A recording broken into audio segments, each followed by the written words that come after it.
All right, how's about it? We're going to have some fun with a bit of a serious topic today, and I do want to know your opinion because I value it. And I did this topic in the past. I got some old notes. They're a little jumbled, but so basically everybody and their granny has a predator catching channel on YouTube now, and it wasn't always the case. To Catch a Predator with Chris Hansen was where it all originated from. That was an actual TV show on NBC. Some of these groups are in it for the right reasons, don't get me wrong, but others will do a lot of moral grandstanding and hand-waving to appear righteous and superior. A lot of these guys don't go through the proper channels and proper methods so that the charges stick, so that these sickos can actually do some hard time for their crimes. Now, I don't know if you guys know the main one as predator poachers. It's been around for a while in different incarnations, but I gave Alex a ton of criticism in the beginning. He was getting a lot of heat. The first year he would make these horrible racist jokes and tasteless sex jokes to try to bring in more fans and clicks, and he was just really immature. It would take away from the good that he was supposedly trying to do, I thought. Granted, he was, I think, in his 20s and stuff. But you get called a pedo just for bringing up small complaints that could actually help a person do better. So the comments section, you get shot down in flames if there's any slightest bit of subtle criticism or critique. Everyone's kissing their rears because they want to appear righteous too. But I like to encourage nuanced, three-dimensional, analytical thinking on my channel. We don't rush to judgments over here. We just study the pure facts of the situation. Now, to his credit, he has improved 10 times over, and the new stuff is much more serious, compassionate. It doesn't make a mockery of the entire situation. He doesn't try to peter or pander to the audience as much. So credit where credit's due, and I watch a lot of his newer stuff. It's pretty good. But I would like to mention, just for the record, I signed up to their locals twice, and it's a huge scam. Whenever they say they have an uncensored version of the video on the locals account, you pay the monthly fee. It's a huge lie. Don't fall for it. And you can even see the comments section where everyone's complaining about locals. It's wild. Let's see. These people are far from professionals, and the disclaimer at the beginning of their videos is a complete lie. They have all these things that they're obligated to legally say, where they go, "We are investigative journalists." Like, no, you're not. You know what I mean? It's kind of funny.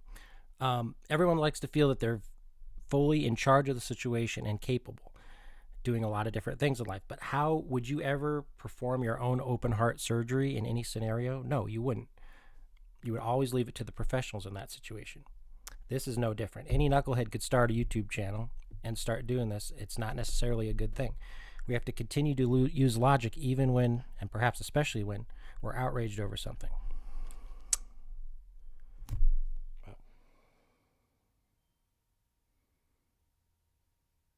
We get all puffed up with vitriol whenever we hear about these disgusting predators, right? It starts pumping in our veins. It's a very tangible, visceral thing. But if we all acted impulsively all the time, the world would be in pure chaos. There's got to be some order to it.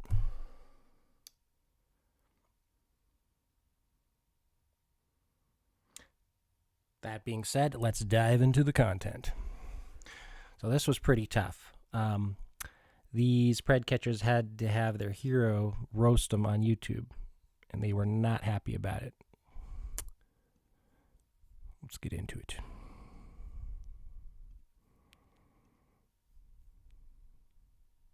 Of vigilante online people who, will bait these guys, get them out in public and shoot them with a smoke cannon or embarrass them or, or physically abuse them. And the problem with that is, first of all, the motive, which is usually for clicks and profit. And I understand that we get paid to do a show too. But our cases are prosecuted. Most of these cases can't be prosecuted because they're so messy. There's no chain of evidence.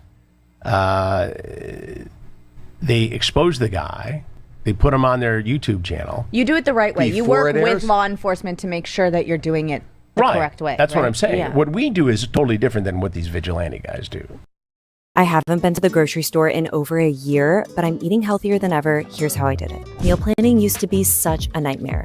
It's a very important topic. There are a lot of vigilante online people who, will bait these guys, get them out in public and shoot them with a smoke cannon or embarrass them or, or physically abuse them. And the problem with that is, first of all, the motive.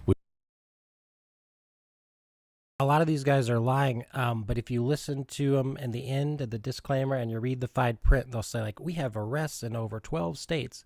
So a very small percentage of these guys actually get the charges actually stick in court, and they have to do time or have some other penalty.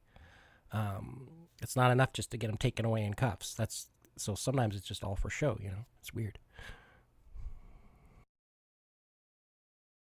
Which is usually for clicks and profit. And I understand that we get paid to do a show too. But our cases are prosecuted. Most of these cases can't be prosecuted because they're so messy.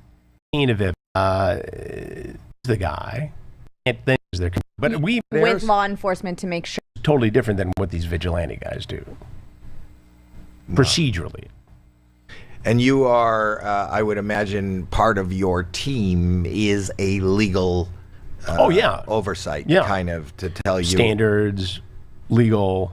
I mean, we know how to operate in this situation, so we don't muck up a case.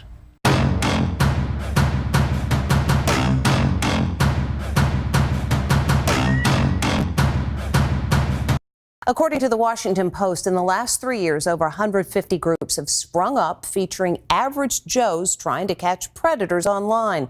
But as Lisa Guerrero reports, many in law enforcement say that can be dangerous. Why is this guy running? He's running right now from us for some reason. Because he allegedly just got caught trying to meet a girl he was told is just 13 for sex. As far as I understood, she was 18. 18. That's funny because right here in the chat log, she said that she was 13. The man questioning him isn't a cop. And with the Predatorial Investigation Unit there. Predatorial Investigation Unit? Say what? Do you have an ID on you? No. Something funny, Dave? If all this reminds you of somebody, it should. Remember Chris Hansen from Dateline and To Catch a Predator? What are you doing here tonight, Jeff? Back in the early 2000s, Hansen was famous for setting up child predators. I've always thought it would be pretty cool to sort of do what Chris Hansen does. And see, they're like children themselves. They're so immature playing make-believe. It's like the kid who runs around in a cop uniform to feel special. Or that guy was like going on Tinder dates with a stolen police uniform. He like stole from the dry cleaners and stuff.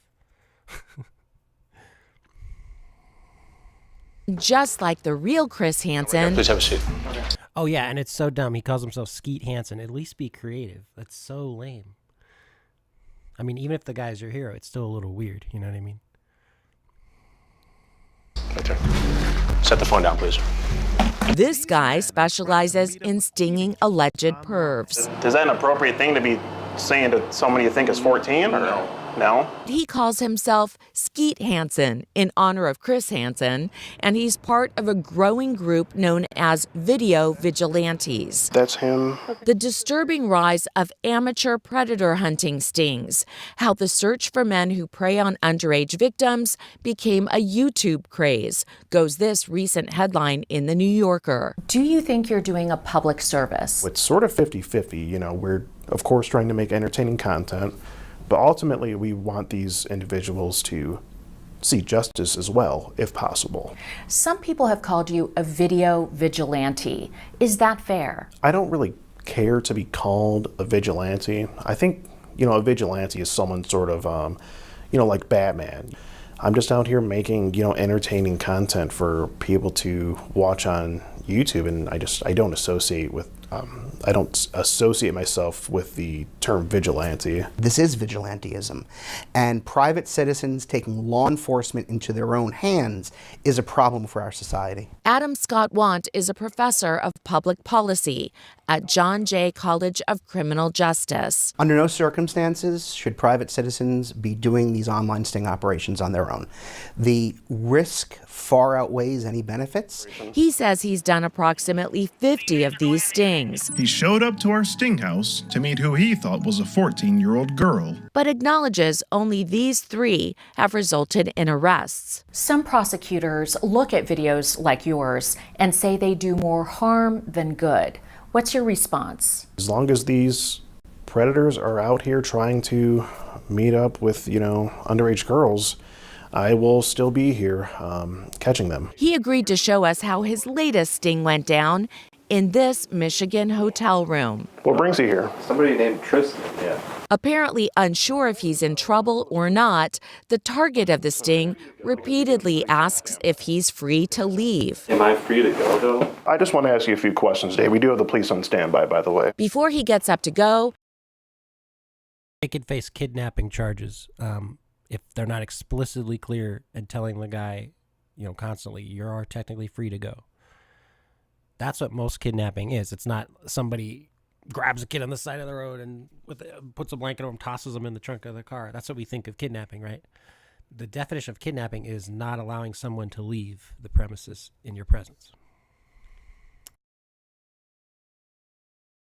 his security calls 911. I have here a man who is here to have sex with a 13-year-old girl caught in a sting operation. So you guys are going on the internet and trying to lure people to the hotel? You have the police on standby, you said. Yeah, and that basically just means that we have, 911 on standby. It's just another way. You don't have the police on standby. Essentially, no. So you lied to him. Pretty much. So what does the real Chris Hansen think of all of this? It's amateurish at best, and in the worst case scenario, it's very dangerous what he's doing here. He's pretending to be law enforcement, calling himself the Predatory Investigative Unit. That's clearly an inference or an attempt to make the target believe he's got some authority, which he doesn't have. Hansen now hosts True Blue Nation on the True Blue streaming network, where he says he embeds with law enforcement before taking down alleged child predators. I think the vast majority of the vigilante predator catchers out there are doing it for clicks and profit. And they're trying to make a name for themselves on YouTube or any other social media platform, just as a comedian is trying to do. But in this case, you're inducing somebody to break the law with no protections. He says his videos have more than 30 million views, enough, he claims, to make him a six-figure salary. Is it worth putting people at risk for you to do this on YouTube? Even if the police end up not being able to do anything, we just hope that these individuals will think twice before pursuing any sort of underage person. I don't think Dave's going to be out there doing this for the near future. I think it's safe to say we scared the living crap out of Dave. I don't think I don't expect to see him on those apps anymore. The man who was caught up in that sting did not return our phone calls. He has not been charged with the crime. Yeah, and some of these guys have criminal records worse than the Preds that they allegedly bust or attempt to bust. It's really gotten out of control. He makes a six-figure salary, which is way more than any police officer, obviously. That's got to be attractive to some. Wow. He's just crazy. Can you imagine? He's so unintimidating. This little Jewish beady-eyed guy with glasses and a beard shows up, calls himself Skeet Hansen, makes up a bunch of lies. What's this world coming to? But yeah, it's a very, very controversial topic, and people are just now starting to see the light. Before, I would literally worship these guys. I'm like, yeah, they're cleaning up the streets, they're picking up the slack where the cops are just like too busy, or they have to follow too advanced of a protocol. That's like the argument, that things get lost in translation and they're not able to be everywhere all at once. I don't know. I'd love to know your thoughts. Let me know.